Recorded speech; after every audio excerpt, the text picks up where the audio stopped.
সেখানে আমি 7 বছর ধরে কোথায় থাকি সেই তথ্য তাদের কাছে নেই। তো যাই হোক, তাদেরও চাকরি করতে হবে, তারা একটা নোটিশ দিয়েছে, নোটিশটা রিসিভ করেছি এবং পরবর্তীকালে আমি নোটিশ পড়িনি এখন, যেহেতু অনেকক্ষণ ধরে অপেক্ষা করছি, রিসিভ করে ছেড়ে দিয়েছি এবং তার যা উপযুক্ত ব্যবস্থা আমি আমার আইনজীবীর সাথে কথা বলবো এবং আমাকে যদি কোথাও কোনো সহযোগিতায় দরকার পড়ে তাকে আমি যাব। হাইকোর্টে তো আপনি আগে রক্ষা কবচ নিয়েছেন, সহায়তা নেবেন? নিশ্চিতভাবে আমার আইনি সহায়তা নেওয়ার অধিকার আছে এবং আমি আমার আইনজীবীর সাথে কথা বলবো, তারা যে পরামর্শ দেবে। এবং আমার তো লোকানোর কিছু নেই। আমি বিগত দিনেও যখন আমাকে ইডি, সিবিআই, এমনকি দিল্লিতেও ডেকেছে, আমি সবসময় তদন্তে সহযোগিতা করেছি, কোঅপারেট করেছি। এখানেও আমাকে যখন ডেকেছে নবজোয়ারের সময়, আমার পদযাত্রা আটকে, কর্মসূচি আটকে, একবার সিবিআই ডেকে পাঠিয়েছে, একবার ইডি ডেকে পাঠিয়েছে, আমি গেছি। আমি সব মিলিয়ে কিছু না হলেও প্রায় 10 থেকে 12 বার দিল্লি, কলকাতা মিলিয়ে এদের কাছে অ্যাপিয়ার করেছি। আমি তো কোথাও পালিয়ে যাইনি। আজকেই আপনার তাদেরকেও বিভিন্নভাবে শাসানো হয়েছে। আমি বেলেঘাটাও বিশ্বজিৎ পটনায়কের পরিবারের সাথে দেখা করলাম, ওদেরকেও যেভাবে ভয় দেখানো হচ্ছে। ওদের বাড়িতে গিয়ে আমি যখন বেলেঘাটার পার্টি অফিসে ওদের সাথে মিট করি, ওই সময়টাতেও ওদের বাড়িতে গিয়ে বিজেপির কিছু লোকেরা ধমকাচ্ছে, চমকাচ্ছে। আপনারা কেএমসি নিয়ে আমাকে প্রশ্ন করেছেন যে কেএমসি আমাকে নোটিশ দিয়েছে। কেএমসি যে নোটিশ দিয়েছে তার রিপ্লাই আমি ইতিমধ্যেই দিয়েছি এবং গতকাল আমরা হাইকোর্টেও মুভ করেছি, কোর্টে কেসও ফাইল করা হয়েছে। যদি কেউ ভাবে যে ডেকে, ভয় দেখিয়ে, চমকে, জোর জবরদস্তি ফেক কেসে ইমপ্লিকেট করে জেলে ঢুকিয়ে আমাদের মাথা নত করবে, আমরা ওই ধাতুতে তৈরি নই। কোথায় 2, 3, 4 করে ইডি, সিবিআই কেস ঝুলছে, তারা আজকে দুর্নীতি নিয়ে, দুর্নীতি রোধ করা নিয়ে বড় বড় ভাষণ দিচ্ছে।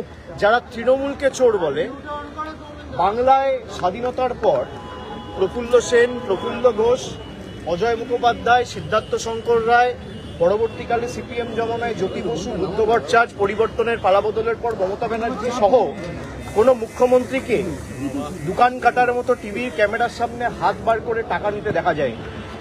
ছিলেন তখন এই কথাটা বললেন না কেন? তৃণমূল কি তাকে টাকা নিতে বলেছে? ততদিনই পার্টি অফিসে বসে নিতে, তা তো নেননি।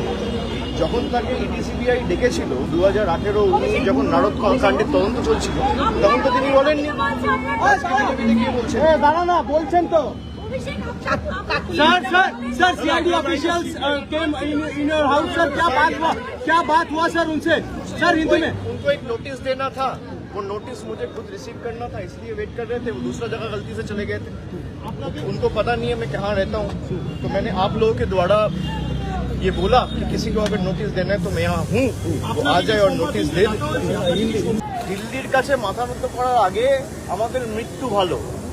আমাকে আমার থেকে শুনুন, কেএমসি একটা নোটিশ দিয়েছে যে আপনার বাড়িতে ডিভিয়েশন আছে এবং আমাকে যে নোটিশটা দিয়েছিল ওখানে লেখা রয়েছে enclosed, please find the brief with regard to the deviation and other details.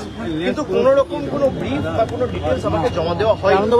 False কেসে ইমপ্লিকেট করে আমাকে গ্রেফতার করুন, আপনি গ্রেফতার করে নিয়ে যান। সিআইডি আপনার, ইডি আপনার, সিবিআই আপনার, কলকাতা পুলিশ আপনার, ওয়েস্ট বেঙ্গল পুলিশ আপনার, নিয়ে যান। আমি তো পালিয়ে যাচ্ছি, আমি এখানে ক্ষমতা থাকে বা কোনো অভিযোগ থাকে বা কিছু দিতে হয় এই বাড়িতে। আপনার বাড়িতে সিআইডি কেন? আপনার বাড়িতে সিআইডি যারা গেছে বলতে পারবে, আমি তো যাইনি। কলকাতা পুরসভা তো নোটিশ দিয়েছে আপনার বাড়িতে। কলকাতা পুরসভা অবৈধ বাড়ি বলছে আপনার, অবৈধ নির্মাণ।